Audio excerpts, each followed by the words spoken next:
Today we're going to read How the Grinch Stole Christmas by Dr. Seuss. Every Who down in Whoville liked Christmas a lot. But the Grinch, who lived just north of Whoville, did not. The Grinch hated Christmas, the whole Christmas season. Now please don't ask why no one quite knows the reason. It could be his head wasn't screwed on just right. It could be, perhaps, that his shoes were too tight, but I think that the most likely reason of all may have been that his heart was 2 sizes too small.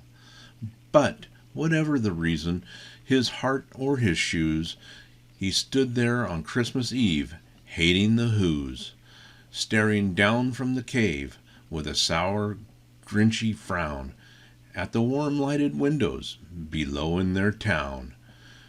For he knew every Who down in Whoville beneath was busy, hanging a mistletoe wreath, and they're hanging their stockings. Tomorrow is Christmas. It's practically here. Then he growled with his Grinch fingers nervously drumming, I must find some way to stop Christmas from coming.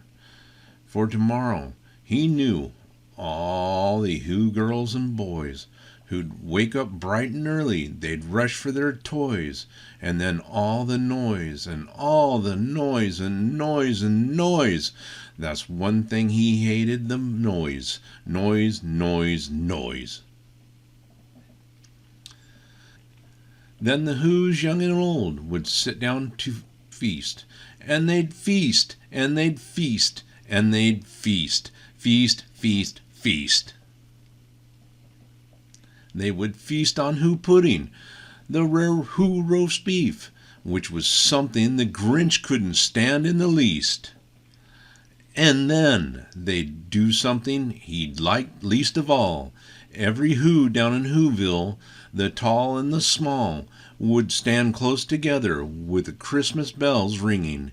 They'd stand hand in hand, and the Whos would start singing. They'd sing, sing, they'd sing, and they'd sing, sing, sing. And the more the Grinch thought of this Who Christmas sing, the more the Grinch thought, I must stop this whole thing. Why, for 53 years I've put up with it now. I must stop this Christmas from coming. But how?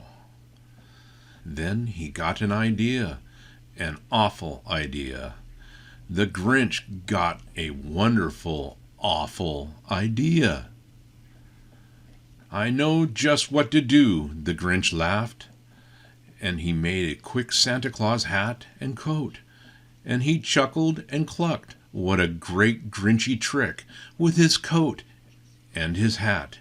I look just like Saint Nick. All I need is a reindeer. The Grinch looked around, but since reindeer are scarce there were none to be found. That did not stop the old Grinch. No, the Grinch simply said, if I can't find a reindeer, I'll make one instead. So he called his dog Max. Then he took some red thread and tied a big horn on the top of his head. Then he loaded some bags and some old empty sacks on a ramshackle sleigh he hitched up to old Max. The Grinch said, get up! And the sleigh started down towards the homes where the Whos lay and snooze in their town. All the windows were dark. Quiet snow filled the air. All the Whos were all dreaming sweet dreams without a care. When he came to the first little house on the square, this is stop number 1, old Grinchy said, as he hissed and climbed to the roof, empty bags in his fist. He slid down the chimney in a rather tight pinch, but if Santa could do it, then the Grinch could do it as well. He got stuck only once for a moment or two. Then he stuck his head out of the fireplace, flew where the little Who stockings were hanging in a row. These stockings, he grinned, are the first things to go. Then he slithered and slunk with a smile of unpleasantness around the whole room. He took every present, popguns and bicycles, roller skates, drums, checkerboards, tricycles, popcorns, and plums.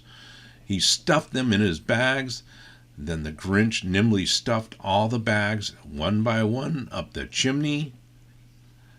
Then he slunk the icebox. He took the Who's feast. He took the Who pudding. He took the roast beef. He cleaned out that icebox as quick as a flash. Why, that Grinch even took their last can of Who hash. Then he stuffed all the food up the chimney with glee. And now, grinned the Grinch, I will stuff up the tree. And the Grinch grabbed the tree and he started to shove when he heard a small sound like a coo of a dove. He turned around fast and he saw a small Who. Little Cindy Lou Who was not more than 2. The Grinch had been caught by this tiny little Who daughter who'd got out of bed for a cup of cold water. She stared at the Grinch and said, Santa Claus, why are you taking our Christmas tree? Why? But you know, that old Grinch was so smart and slick, he thought up a lie. And he thought it up real quick. Why, my sweet little tot, the fake Santa Claus lied. There's a light on this tree that won't light on one side, so I'm taking it home to my workshop, my dear. I'll fix it up there, then I'll bring it back here. And his fib fooled the child. Then he patted her head, and he got her a drink, and sent her to bed. When Cindy Lou, who went to bed with her cup, he went up to the chimney and stuffed the tree up. Then the last thing he took was a log for their fire. Then he went up the chimney himself, the old liar. On the walls he left nothing but hooks and some wire. And the one speck of food that was left in the house was a crumb that was even too small for a mouse. Then he did the same thing to the other Who's houses, leaving crumbs much too small for the other Who's mouses. It was 1/4 dawn, all the Who's still in bed, all the Who's still a snooze, when he packed up his sled, packed it up with their presents, their ribbons, the wrappings, the tags, the tinsels, the trimmings, and the trappings. 3,000 feet up the side of the Mount Crumpet he rode with his load to the tip-top to dump it. Pooh-pooh to the Who's, he was Grinchiously humming. They're finding out now no Christmas is coming. They're just waking up. I know just what they'll do. Their mouths will hang open for a minute or two. Then the Who's down in Whoville will all cry, boo-hoo! That's a noise. The Grinch that I simply must hear. So he paused. The Grinch put his hand to his ear, and he did hear a sound rising over the snow. It started low, then it started to grow. But the sound wasn't sad. Why was the sound merry? It couldn't be. But it was merry, very merry. He stared down at Whoville. The Grinch popped his eyes when he shook. What he saw was a shocking surprise. Every Who down in Whoville, the tall and the small, was singing without any presents at all. He hadn't stopped Christmas from coming. It came. Somehow or other, it came just the same. And the Grinch, with his Grinch feet ice cold in the snow, stood puzzling and puzzling. How could it be so?